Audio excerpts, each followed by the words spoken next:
It's gonna only get worse. Check this out. Aftermath after tornadoes swept through Oklahoma. By the way, you are on stolen land. This is Oklahoma right here. F5 tornado. You know, I'm gonna just let it play. Signing again this afternoon. You're looking at video of just some of the damage around Oklahoma. The Oklahoma Department of Emergency Management says 4 deaths are now confirmed related to last night's severe storms. The Fox 23 severe weather team traveled to the hardest hit areas. We have team coverage throughout this newscast showing you the damage in Holdenville, Sulphur, Wagner, Morris, and Oklahoma City. So glad you're with us tonight. You're watching Fox 23 News at 10. I'm Shay Rossi. I'm John Stevens. Thanks for joining us tonight. Also joining us, certified meteorologist Mike Grogan. It's really been a hectic couple of days. It has been busy, really, since Friday morning. We have been on the air continuously for over 10 hours. So this has been a busy stretch of time covering several rounds of tornadoes. And I want to get to those reports. Starting with last night, we ended up with storms blowing through much of Green Country. We'll even take you back to tomorrow morning. And what you'll see is the first tornadoes were reported in the morning on Saturday north of Enid. And then during the afternoon on Saturday, we had a rash of tornadoes just about at the edge of our viewing area. Very close to the Chautauqua County border into Kansas. And this area got 9 confirmed, or at least 9 tornado warnings throughout the afternoon and evening. That's Chautauqua County. Wild to get 9 times sirens blowing from separate storms. Well, that was the first part. The second part came through, affecting a much broader section of Green Country, producing its first tornadoes down around the Norman area. We also had tornadoes down I-35, and then we had our own tornadoes in Green Country starting near Holdenville, and then a rash of them coming up from Okmulgee into the Okmulgee County area in Wagner County along leading edge tornado potential, and then that continued eastward from there. And altogether, you can see the tornadoes spanning the state from the Red River into Kansas. You'll hear about a couple of these, 2 of which were EF3 tornadoes, many of which have yet to be rated. And of course, on top of all that, we had a number of wind damage reports as well. Since Friday morning, North America, 23 Canada, tornadoes have been reported in our state. And we're not fully done with the storms yet. We have a few thunder showers in southeast Oklahoma, and one final batch trying to come in from the west, producing some lightning and thunder near Chandler, and also a little thunder shower approaching Oilton in northwestern Creek County. Some of this activity could get a little closer to Tulsa tonight. We still have a boundary to come through, but by morning, we're waking up to dry conditions. Temperatures in the upper 50s, perhaps some patchy fog. And as we move forward, we do have a dry day before rain and storm chances return in greater abundance as we move towards midweek. We'll talk more about that in your 10-day forecast ahead. All these businesses in downtown Sulphur just overnight have been wiped out. So we need to help. Of course. Rebuild. It's That's just what happened when you steal land. That was done. So we got early reports. They think this is an F4, just kind of blowing right through downtown here, and I just haven't seen this much destruction from my time as governor. But didn't you destroy people? Toward the damage across Oklahoma Didn't today. We you brought know, you that news conference live around 1:30 this afternoon. rob, murder people? We know that one person You stole their The land? storm reduced buildings to rubble and took the roofs off of you're gonna get worse. across You're a gonna get worse, man. 15-block radius. And look at that flooding right there. Governor Stitt issued a state of emergency for 12 counties. The state says 100 people were injured from cuts, falls, being struck by or being thrown into something, and transportation-related injuries. The governor has promised the state and federal government will help affected towns to rebuild. Our Fox 23 severe weather team coverage continues now in Holdenville and Hughes County. That's where 2 people are confirmed dead, including a baby. It's just so heartbreaking. Fox 23 anchor Rick Marino went to Holdenville to get a look at the hardest hit places.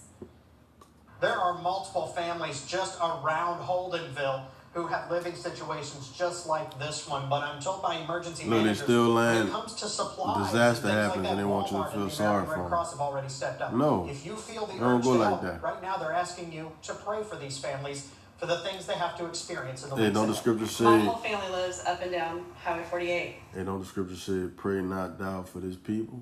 Don't pray for these people either, man. They're heathen, man. You know what I'm saying? You know, they always force that God bless America, pray this, pray that. No. You know what I'm saying? No. These idiots right here, forefathers, stole this land. by destruction, by deleting people, ravishing, and deleting. Bullshit treaties, you know. So now they getting judged, but they want you to pray for them. Fuck out of here, man.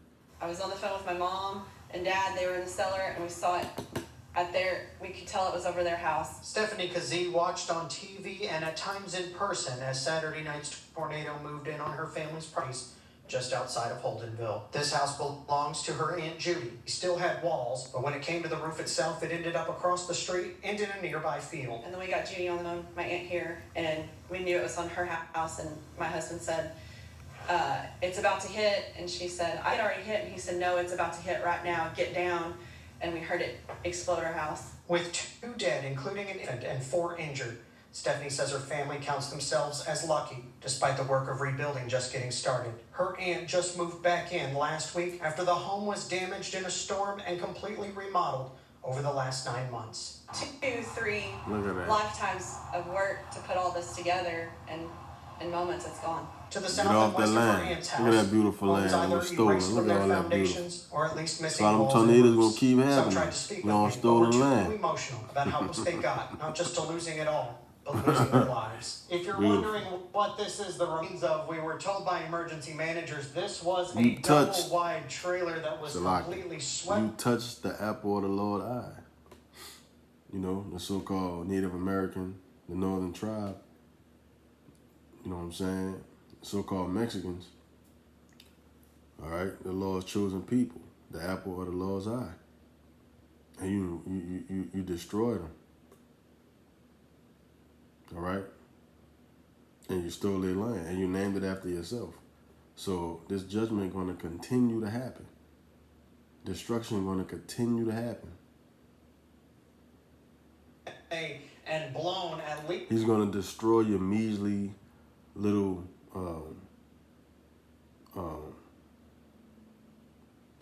possessions, your material possessions, you know, materialistic people. You're going to get destroyed, man. You're going to continue to take you people out.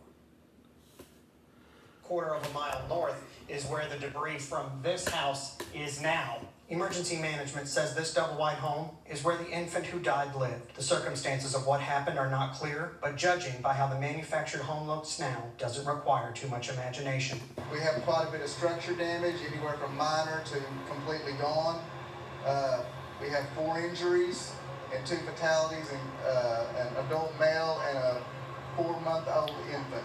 Were they together? No, they were not. Mike Dockery is the Hughes County Emergency Manager. A command post was set up shortly after the storm passed, but by the end of Sunday, everyone said they were good on resources and help. He says the actual central part of the city of Holdenville dodged a bullet, but the rural parts of town were still too close for comfort. I would like to ask is for prayer for the families that lost loved ones and that lost their homes. Stephanie says she knows the family who lost the baby, and with it being such a small town, many do. They say it's a shocking loss for everyone, and they can only imagine what the parents are feeling. But it's also that small town mentality that had people here ready to help without ever being called on to assist. And imagine all of the Native American Northern tribe babies that was deleted.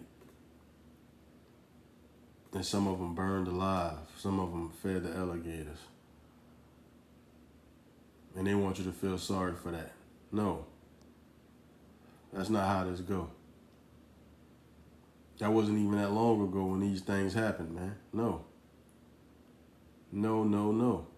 30 people up here today helping us, didn't ask, bringing food, bringing water, getting dirty, throwing things away, just sifting through everything to find what was valuable. When it comes to damage like this is the worst part of Saturday's tornado is even if you still have the walls standing and all of your stuff is inside the home for the most part, the problem is not only was there rain right after the tornado, there was rain also on Sunday. So a lot of the things that would usually be saved were soaking wet by the time pickup began. North of Holdenville, covering news that matters, I'm Rick Marin on Fox 23 News. Our severe weather team coverage continues in Sulphur. We told you Governor Kevin Stitt announced we know that one person died there. Fox 23's Janet James talked with people whose homes were ripped apart by the storm. After Saturday night's tornado in Murray County, people here in Sulphur are working on cleanup, which is going to be a long process. Have you ever seen anything like this? I've never seen anything like this. I've lived in Oklahoma all my life. Just devastation everywhere. There's a bunch of rubble. There ain't much standing downtown. It's bad. It's bad. Casey McCracken and her Aunt Vicky showed us the houses hit the hardest, including Casey's grandmother's. That wall blew out. And look, there's a tree limb in here. You can see straight through from the back door to the front door, and there's debris everywhere. Had she had been there, she would have definitely passed away. Casey says her dad was asleep on Saturday night when this piece of wood flew through the window and hit him in the back of the head. Then he woke up and called her. My dad is blind, and he lives right over here, and I had to get an act of Congress to get over here to get my dad. So I had to talk to an officer, he let me through, then I had to go to this checkpoint, and then I had to use that officer's name to get through, then they let me through. I was like, my dad is blind, like, please let me through. Murray County Emergency Management reported multiple injuries, including around 20 at the bar that collapsed. Crews went house to house to check on neighbors. Right as soon as it hit, it went right over our house. It flung open the cellar door. When the cellar door opened up, a bunch of debris. When we finally went to try to get out, it was completely covered. We called emergency responders. Governor Kevin Stitt spoke about the devastation and funding to rebuild. We're going to help Sulphur rebuild, and they've lost a lot here and all the businesses, and it's just it's unbelievable. But thank goodness it wasn't worse on the entry side. In Sulphur, covering news that matters. Jenna James, Fox 23 News. Continuing our severe weather team coverage, many highways and local roads are closed after last night's tornadoes. Fox 23's Paris Rain is live in the newsroom after talking with the Oklahoma Department of Transportation. Paris, many are closed due to debris, flooding, or down power lines. That's right, Shay. In just a moment, I'll show you a list of those highways, but ODOT says these are temporary closures. Although they are a team effort, though, they aren't sure of a specific time right now on when these highways will open back up. The Oklahoma Department of Transportation is responding to many counties that were hit with tornadoes and severe weather Saturday night into Sunday. Bryce Boyer with ODOT says they are taking actions to keep roads safe due to flooding, debris, and tore down power lines. And with that, we had some